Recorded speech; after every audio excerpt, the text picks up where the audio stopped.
मेरे प्रिय भाई और बहनों, प्रभु यीशु ने हमें वह सशक्त, सुंदर और सबसे आदर्श प्रार्थना सिखाई है, हे हमारे पिता की प्रार्थना। उस प्रार्थना में प्रभु ने हमें बताया है कि पिता से प्रार्थना करें कि हे प्रेमी पिता परमेश्वर, हमें परीक्षा में गिरने ना दें परंतु बुराई से बचा। हमें परीक्षा में गिरने ना दें। परीक्षा, प्रलोभन हम सबका प्रतिदिन का अनुभव है। परीक्षा, प्रलोभन हम सबका प्रतिदिन का अनुभव है। एफेसियों के पत्र के अध्याय 6 उसके वाक्य 12 में संत पौलुस कहते हैं, हमें निरे मनुष्यों से नहीं बल्कि अंधकार में संसार के अधिपतियों, अधिकारियों, शासकों तथा आकाश के दुष्ट आत्माओं से लड़ना पड़ता है। एक बहुत बड़ा खुलासा है। हमारा शत्रु हमारा पड़ोसी नहीं है, भाई बहन नहीं है, पति नहीं है, पत्नी नहीं है, वे नहीं है जो हमें दुख देते रहते हैं, बल्कि पौलुस कहते हैं हमें निरे मनुष्यों से नहीं बल्कि अंधकार में संसार के अधिपतियों, अधिकारियों, शासकों तथा आकाश के दुष्ट आत्माओं से लड़ना पड़ता है। ये एक सच्चाई है। इस सच्चाई को जानना जरूरी है। संसार में जीने के लिए सांसारिक बातों को जानना ही काफी नहीं है, आध्यात्मिक बातों को भी जानना जरूरी है। पौलुस कहते हैं कि हमें हमेशा अंधकार में संसार के अधिकारियों, अधिपतियों, शासकों और दुष्ट आत्माओं से लड़ना पड़ता है। ये जीवन एक संघर्ष है, एक युद्ध है। पौलुस ने कितनी सच बात कही है कि हमें हर समय विभिन्न प्रकार की दुष्ट आत्माओं से लड़ना पड़ता है। वासना की आत्मा से लड़ना पड़ता है, लालच की आत्मा से लड़ना पड़ता है, ईर्ष्या जलन की आत्मा से लड़ना पड़ता है, स्वार्थ की आत्मा से लड़ना पड़ता है, क्रोध की आत्मा से लड़ना पड़ता है, आलस्य की आत्मा से लड़ना पड़ता है, उदासी की आत्मा से लड़ना पड़ता है, निराशा की आत्मा से, शोक की आत्मा से निरंतर हमें लड़ना पड़ता है। ये आप और मेरा अनुभव है, प्रति पल का अनुभव, प्रतिदिन का अनुभव। पेतरुस इसी बात को दूसरे ढंग से रखते हैं। पेतरुस का पहला पत्र अध्याय 5 वाक्य 8 में पेतरुस कहते हैं, आप संयम रखें, जागते रहें। आप संयम रखें, जागते रहें। आपका शत्रु शैतान दहाड़ते सिंह की तरह विचरता है, ढूंढते रहता है कि किसे फाड़ खाएं। पेतरुस भी हमारे सामने आध्यात्मिक रहस्यों के बारे में खुलासा कर रहे हैं। पेतरुस कहते हैं आप संयम रखें और जागते रहें। क्यों? क्योंकि आपका शत्रु शैतान, शैतान शब्द का अर्थ ही शत्रु है, आपका शत्रु शैतान दहाड़ते सिंह की तरह विचरता है और ढूंढते रहता है कि किसे फाड़ खाएं। हम सभी जानते हैं कि शैतान ने कितनी जिंदगियों को फाड़ कर बर्बाद कर डाला है, कितने परिवारों को फाड़ कर बर्बाद कर डाला है, कितने रिश्ते तोड़कर बर्बाद कर डाला है। मैं बहुत सारे ऐसे भाइयों को जानता हूं जिनको मैं युवावस्था में जानता था, अच्छे खासे लोग, चरित्रवान लोग, अच्छे लोग, बुद्धिमान लोग, लेकिन आज शैतान के चंगुल में आने के बाद इस कदर वे गुलाम बनाए गए हैं कि वे चाहते हुए भी बुराई से बाहर नहीं निकल पाते। चाहे वो नशा हो, वासना हो, गलत रिश्ता हो, निकल नहीं पाते हैं। तो पेतरुस कहते हैं कि शैतान हमें बर्बाद करने में तुला हुआ है। कोरिन्थियों के दूसरे पत्र के अध्याय 11 वाक्य 14 में पौलुस एक और बात समझाते हैं। पौलुस कहते हैं इसमें कोई आश्चर्य नहीं है कि शैतान कभी कभी स्वर्गदूत का, ज्योतिर्मय स्वर्गदूत का स्वांग रचता है। शैतान मनुष्य को गिराने के लिए सबसे आकर्षक स्वांग रचता है। शैतान मनुष्य को गिराने के लिए आकर्षक स्वांग रचता है। कभी भी शैतान अपने स्वभाव और स्वरूप में नहीं आता है, आकर्षक स्वरूप में आता है। हमको भ्रमित करने वाले स्वरूप में आता है, हमें भ्रमित करने वाले स्वरूप में आता है। तो शैतान कभी कभी अच्छे लोगों के जरिए हमारे जीवन में काम कर सकता है, अच्छे परिवेश में हमारे साथ काम कर सकता है, हमारे विरुद्ध काम कर सकता है। तो शैतान कभी कभी स्वर्गदूत का सॉन्ग रचता है। प्रभु यीशु स्वयं मत्ती के सुसमाचार के अध्याय 18 वाक्य 7 में कहते हैं, मैं आपको समझाने का प्रयास कर रहा हूं कि कैसे हम प्रलोभनों के शिकार हैं। मत्ती के सुसमाचार के अध्याय 18 उसके वाक्य 7 में प्रभु यीशु कहते हैं, प्रलोभन अनिवार्य है। मैं इतना ही लेता हूं। प्रभु कहते हैं प्रलोभन अनिवार्य है। अनिवार्य शब्द आप समझते हैं, यानी बिना इसके हम रह नहीं सकते। मनुष्य के लिए, मनुष्य के जीवन में प्रलोभन अनिवार्य है, आवश्यक है। मानो क्यों प्रलोभन अनिवार्य है? सबसे पहले ईश्वर ने हम मनुष्यों को अपना प्रतिरूप बनाया। ईश्वर स्वतंत्र है, आजाद है। ईश्वर ने हमें आजाद बनाया है। प्रलोभन उस आजादी का हिस्सा है। आजादी का मतलब चुनने का अधिकार। ईश्वर ने हमें भले और बुरे को चुनने का अधिकार दिया है। विधि विवरण ग्रंथ के अध्याय 30 उसके वाक्य 15 और 19 में पढ़ते हैं, प्रभु कहते हैं, मैं तुम्हारे सामने जीवन और मृत्यु, भलाई और बुराई दोनों रखता हूं, तुम चुनो। बाइबल में बार बार हमें इस तरह चुनने का अवसर मिलता है, अवसर देते हुए हम देखते हैं। ईश्वर ने आदम और एवा को चुनने का अवसर दिया। इसी तरह बाइबल में बार बार हम पढ़ेंगे। तो ईश्वर ने हमें स्वतंत्र बनाया, आजाद बनाया, इसीलिए प्रलोभन अनिवार्य है। प्रलोभन वास्तव में क्या है? चुनाव है, चुनना है। प्रलोभन अनिवार्य प्रभु यीशु कहते हैं, क्यों? ताकि हम प्रलोभन का सामना करते हुए प्रलोभनों में शैतान को हराकर पवित्र बन जाते हैं। यानी हमें आगे बढ़ने के लिए, हमें पवित्र बनने के लिए, हमें जीवन में सफल होने के लिए प्रलोभन एक माध्यम भी है, एक बाधा है। उसको तोड़कर हम आगे जा सकते हैं। तो प्रभु का वचन हमें सिखाता है कि हमारे जीवन में हमें प्रलोभनों का सामना करना पड़ता है, परीक्षाओं का सामना करना पड़ता है। हम बाइबल में बड़े बड़े लोगों का उदाहरण पाते हैं, आगे हम मनन करेंगे। उनके जीवन में प्रलोभन आया। कलीसिया के इतिहास में बड़े बड़े संतों के बारे में पढ़ते हैं, उनके जीवन में प्रलोभन आया। बहुत बड़े संत फ्रांसिस असीसी, कितना प्रलोभन उनको हुआ था। तो प्रलोभन हमारे लिए अनिवार्य है, हमारे जीवन में बना रहता है। मैं आज आपके सामने बाइबल के 2 खास प्रलोभनों को आपके सामने रखना चाहता हूं। पहला है उत्पत्ति ग्रंथ अध्याय 3 में हेवा और आदम के लिए, आदि मानव के लिए प्रलोभन। वचन में हम पढ़ते हैं कि ईश्वर ने मनुष्य को, आदम और हेवा को एक सुंदर बगान में रखा, आदन बगान में, और कहा कि तुम इसके अधिकारी हो। नाम दो किसी को भी, कोई भी नाम दो, ये इसका तुम अधिकारी हो। और ईश्वर ने उनके सामने भी एक चुनाव रखा, चुनने का मौका दिया। ईश्वर ने कहा कि सारे पेड़ों के फल खा सकते हो, लेकिन बीचों बीच जो पेड़ है उसका फल नहीं खाना। उसका फल खाओगे तुम्हारी आंखें बंद हो जाएंगी, तुम मर जाओगे। ईश्वर वहां से अड़ जाता है और वहां पर सांप आ जाता है, सर्प आ जाता है, शैतान आता है और हेवा से पूछता है क्या ईश्वर ने कुछ कहा है इसके बारे में। हेवा बताती है कि ईश्वर ने कहा यदि तुम इसको खाओगी मर जाओगी। और शैतान एक विपरीत बात बताता है, सच्चाई यह है इसको खाओगी तुम्हारी आंखें खुल जाएंगी और तुम ईश्वर के बराबर हो जाओगी, ईश्वर के सदृश हो जाओगी। शैतान ने हेवा से कहा यदि तुम इस फल को खाओगी तो तुम्हारी आंखें बंद नहीं होंगी, बल्कि तुम्हारी आंखें खुल जाएंगी और तुम ईश्वर के सदृश हो जाओगी। शैतान ने हेवा से जो कहा बहुत ही आकर्षक बात थी, तर्कपूर्ण बात। अंग्रेजी में एक सुंदर गीत है, open my eyes O lord, मेरी आंखों को खोल दे प्रभु। सुंदर गीत है, हम लोग बराबर गाते भी हैं, बोलते भी हैं, प्रभु मेरी आंखों को खोलिए, मेरे नयनों को खोलिए। हिंदी में हम लोग वो गीत गाते हैं, मेरे दिल में बसने वाले प्रभु मुझे तेरे जैसा बना दे।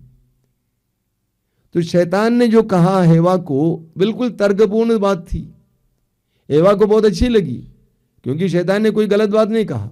शैतान ने कहा कि अगर तुम इसको खाओगी तुम्हारी आंखें खुल जाएंगी और तुम ईश्वर के सदृश हो जाओगी। कितनी अच्छी बात है।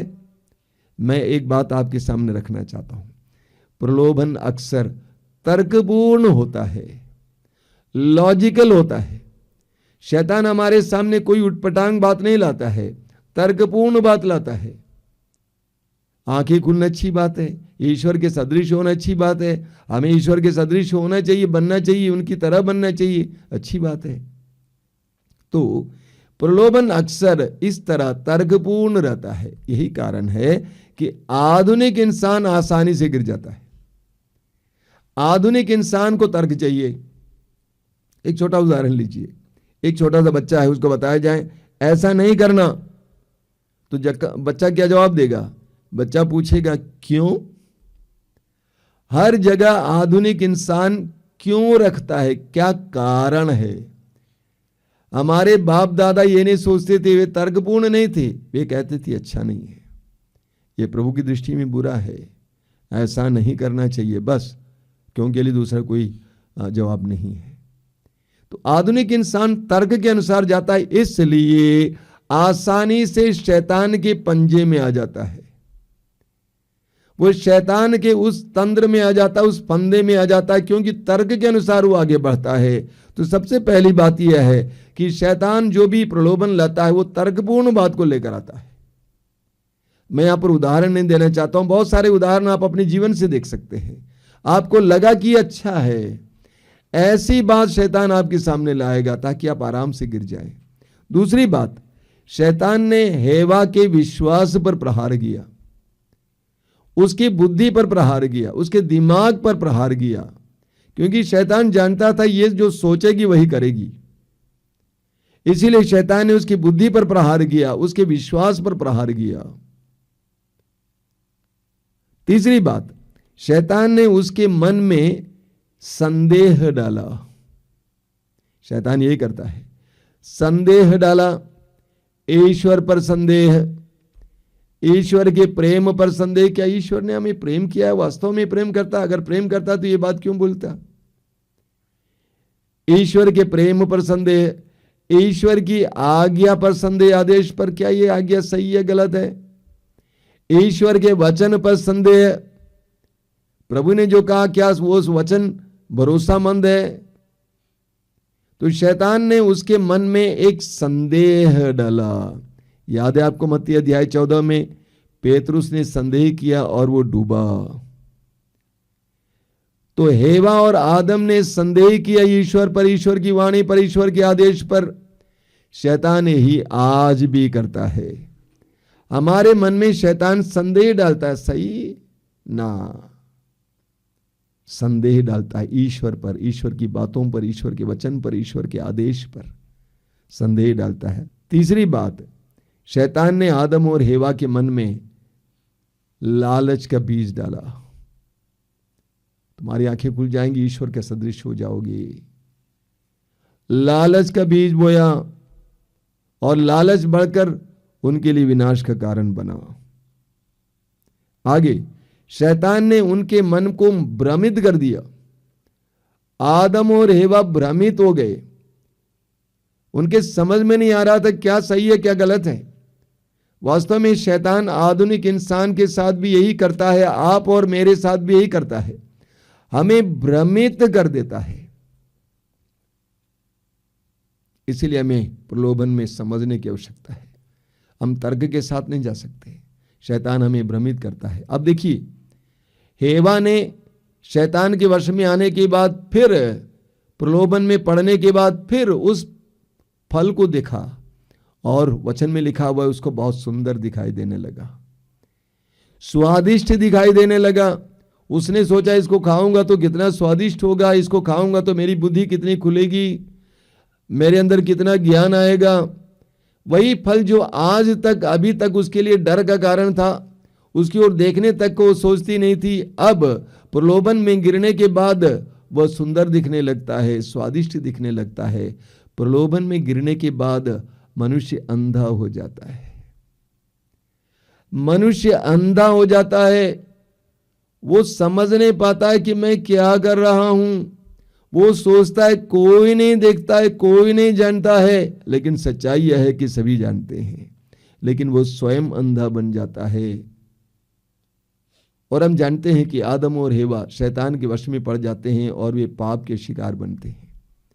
दूसरा प्रलोभन है प्रभु यीशु का प्रलोभन। लूकस के सुसमाचार के अध्याय 4 में हमें इसके बारे में पढ़ने को मिलता है। सबसे पहली बात यह है, प्रभु यीशु कितनी बार प्रभु यीशु को प्रलोभन हुआ था? कुछ लोग कहते हैं 3 बार, बिल्कुल नहीं। सुसमाचार में बताता है कि वो 40 दिन उनको प्रलोभनों से गुजरना पड़ा। अलग अलग प्रकार के प्रलोभन उसके सामने रखे जा रहे थे, लेकिन 40 दिन और 40 रात के उपवास और प्रार्थना के बाद जब वो आध्यात्मिक रूप से पुष्ट हो गए, पवित्र आत्मा से भर गए, उस समय शैतान प्रभु के सामने 3 खास प्रलोभन लाता है। सबसे पहली बात जो हमें जानना और मनन करने की आवश्यकता हुई है कि प्रभु यीशु के सामने शैतान ने यह खास प्रलोभन उस समय लाया जब यीशु आध्यात्मिक रूप से पुष्ट हो गए थे, आध्यात्मिकता की पराकाष्ठा में थे, ऊंचाई पर थे। शैतान यही करता है। जब हम लोग आध्यात्मिक रूप से अच्छे होंगे, परिवार में सब कुछ अच्छा होगा, उसी समय शैतान मारेगा। जब हम लोग ऊंचाई पे हैं, उस समय शैतान मारेगा ताकि हम गिरेंगे तो हमारी हड्डियां टूट जाएंगी। यही शैतान करता है। तो पहली बात यह है कि जब प्रभु यीशु अपने आध्यात्मिक अनुभव की चोटी पर थे, उस समय शैतान ये 3 बड़े प्रलोभन उनके सामने लाता है। 3 प्रलोभन क्या क्या हैं? सबसे पहले प्रभु यीशु को 40 दिन और 40 रात के उपवास और प्रार्थना के बाद इतनी भूख लगी होगी, आप सोच सकते हैं। वो चल नहीं पाते रहे होंगे। वचन में लिखा हुआ है कि वो बहुत कमजोर हो गए। ऐसे में शैतान आता है और कहता है, यदि तुम ईश्वर के पुत्र हो, ये काम कर, इन पत्थरों को रोटियों में परिवर्तित कर और उसे खा ले। प्रलोभन क्या है? सबसे पहली बात, शैतान कह रहा है कि तुम्हारे अंदर शक्ति है, सामर्थ्य है, तुम ईश्वर के पुत्र हो। 40 दिन और 40 रात के उपवास और प्रार्थना के द्वारा तुम्हारे अंदर आध्यात्मिक ताकत आई है और उस ताकत को अपने लिए इस्तेमाल कर रोटी बनाओ और खा जाओ।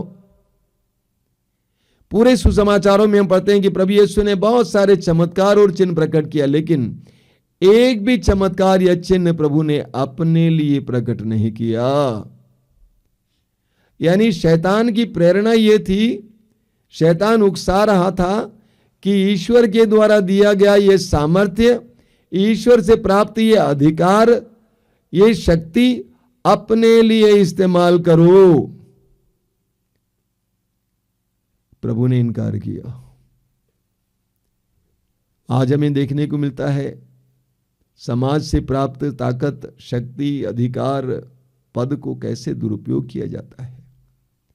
हर स्तर पे, राजनीतिक स्तर पे, धर्म के स्तर पे, हर स्तर पर उनको प्राप्त अधिकार और पद का और शक्ति का कैसे दुरुपयोग किया जाता है।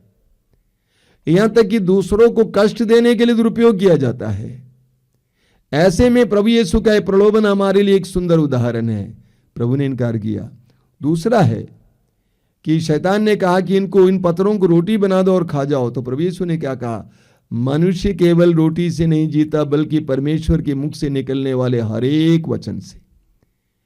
यानी प्रलोभन क्या था? सिर्फ रोटी से जीने के लिए प्रलोभन। आधुनिक इंसान का ये मैं सोचता हूं सबसे बड़ा प्रलोभन है। भोजन पर ही जोर है, शरीर पर ही जोर है, शारीरिक सुंदरता, शारीरिक पुष्टता, शारीरिक स्वास्थ्य, लेकिन अन्य बातों का ख्याल नहीं किया जाता है। शरीर को बनाना, शरीर को यानी अंग्रेजी में कहा जाता है बॉडी सेंटर्ड लाइफ, शरीर केंद्रित जीवन। प्रभु यीशु ने कहा कि मनुष्य केवल रोटी से नहीं जीता, बल्कि परमेश्वर के मुख से निकलने वाले हर एक वचन से जीता है। अगला प्रलोभन क्या था? प्रभु यीशु को यरूशलेम मंदिर की चोटी तक ले जाता है शैतान और कहता है कि कूदो, अगर तुम ईश्वर के पुत्र हो तो कूदो, तुम गिरोगे और तुम्हें कुछ नहीं होगा, क्योंकि लिखा हुआ है कि तुम्हारे दूत तुम्हारी रक्षा करेंगे। कूदो, सभी लोग देखेंगे और तुम्हें कुछ नहीं होगा, तुम खड़े हो जाओगे एक जादूगर की तरह, संसार के सामने तुम मसीहा बन के दिखाओगे। प्रभु ने कहा ना, अपने प्रभु की परीक्षा नहीं लेना। कई लोग अपने जीवन में प्रभु की परीक्षा लेते हैं। जो करना नहीं चाहिए करते हैं, जो प्रभु नहीं चाहते वो भी करते हैं। ऐसे रिस्क लेते हैं, बड़े बड़े रिस्क लेते हैं, सोचते हैं कोई बात नहीं प्रभु संभालेंगे। नहीं, जो प्रभु नहीं चाहते हैं रिस्क लेते हैं और प्रभु को परीक्षा में डालने का प्रयास करते हैं। प्रभु ने कहा, लिखा है अपने प्रभु ईश्वर की परीक्षा मत लो। तीसरा प्रलोभन, यह भी महत्वपूर्ण है। प्रभु यीशु को पहाड़ की चोटी पर ले जाता है और सारे संसार को दिखाता है कि यह सब मेरा है, मैं तुमको दे दूंगा सांसारिक वैभव। क्या करना होगा तुम्हें मेरी आराधना करनी होगी। बहुत जबरदस्त उदाहरण है आधुनिक इंसान का। मैं सोचता हूं ये एक बहुत बड़ा प्रलोभन है। सांसारिक वैभव के लिए, सांसारिक उपलब्धि के लिए, चीजों के लिए, पोजेशन के लिए, धन के लिए, पद के लिए, अधिकार के लिए शैतान कहता है मेरी आराधना करो, थोड़ा सा समझौता कर लो। झूठ बोलने से क्या जाता है, थोड़ा सा झूठ बोलना अच्छा है, तुम्हें फायदा हो तो। हिसाब किताब थोड़ा टेढ़ा मेढ़ा करो, अगर तुमको फायदा है तो अच्छी बात है। शैतान यही कहता है मेरी आराधना करो। प्रभु ने कहा, लिखा है अपने प्रभु ईश्वर को छोड़कर और किसी की आराधना मत करो। सवाल यह खड़ा होता है कि प्रभु यीशु ने शैतान का या प्रलोभनकर्ता का कैसे सामना किया। प्रभु यीशु ने शैतान के साथ कोई बातचीत शुरू नहीं की। प्रभु यीशु ने कहा, हट जाओ शैतान, हट जाओ शैतान। हम मनुष्यों को प्रभु यीशु से सीखने की आवश्यकता है। चाहे कोई भी व्यक्ति हो, कोई भी चीज हो, हमारे सामने प्रलोभन के रूप में आता है, हमें कहना है हट जाओ शैतान। That's all. प्रारंभ में ही बोलना है, बातचीत नहीं करना, मोलभाव नहीं करना। बाद में आप शैतान से बच नहीं पाएंगे। आपको लगता है कि शैतान मुझे अपने वश में करने के लिए आ रहा है, इस पैसे के द्वारा, इस पद के द्वारा, इस नर के द्वारा, इस नारी के द्वारा। तो हमें शैतान से कहना हट जाओ शैतान, हट जाओ शैतान। ये हमें प्रभु यीशु सीखना है। प्रभु यीशु शैतान से ऐसे कैसे कह पाए? क्योंकि उन्होंने 40 दिन और 40 रात उपवास और प्रार्थना की। 40 दिन और 40 रात उपवास और प्रार्थना करने के बाद प्रभु के अंदर शैतान को हट जाओ शैतान कहने के लिए सामर्थ्य आया।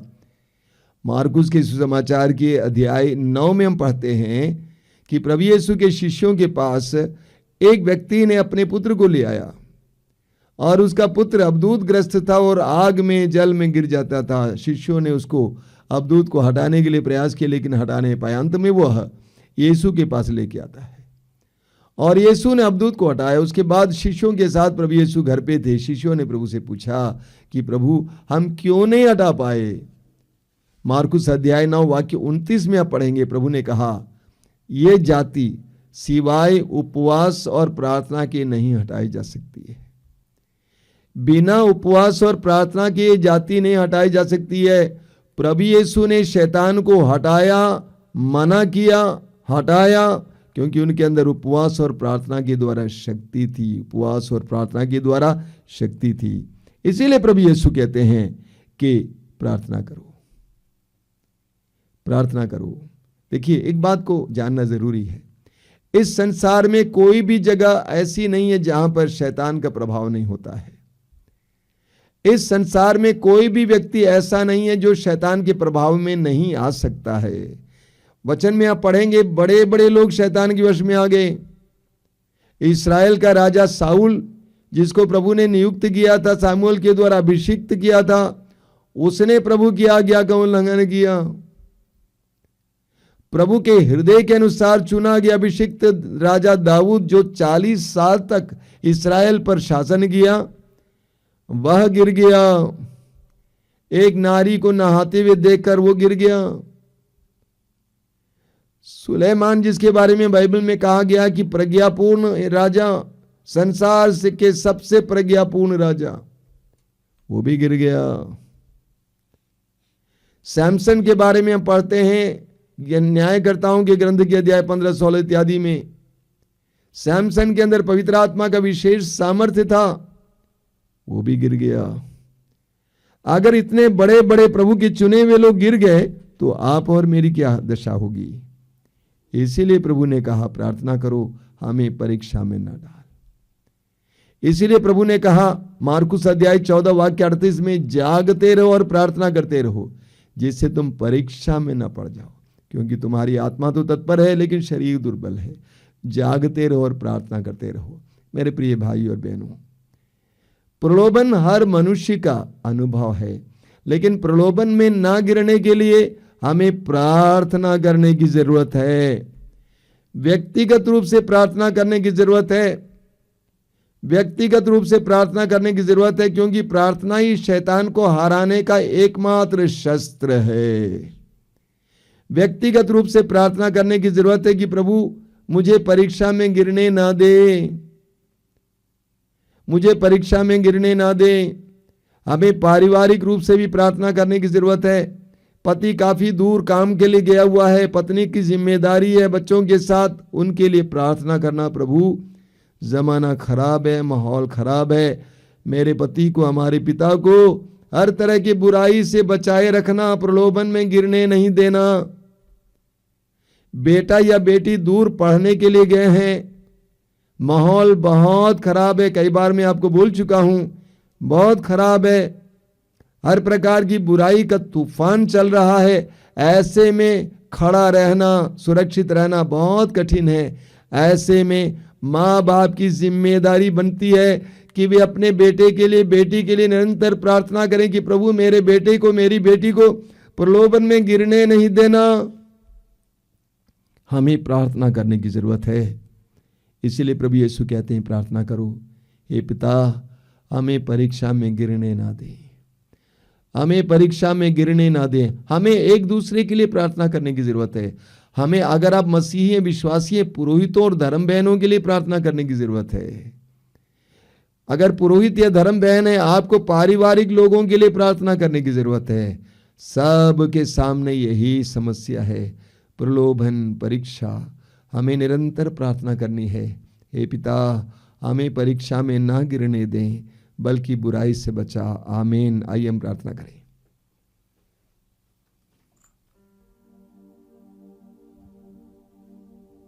प्रभु यीशु धन्यवाद देते हैं तेरी महान प्रार्थना के लिए। उस आदर्श प्रार्थना में तूने हमें बताया है कि हम लोगों को प्रार्थना करनी है, हमें परीक्षा में गिरने ना दे। तू स्वयं परीक्षा में गिरने से बचा, क्योंकि तू प्रार्थना में ताकत पाया था। प्रभु यीशु हमें भी प्रार्थना में जीवन जीने की कृपा दीजिए।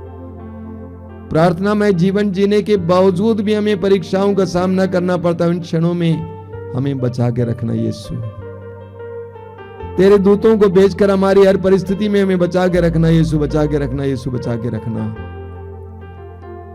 तू ही हमारा एकमात्र संरक्षण है, रक्षक है। तेरा पवित्र रक्त हमें संरक्षण देता है। धन्यवाद यीशु, धन्यवाद। तेरी स्तुति, तेरी आराधना।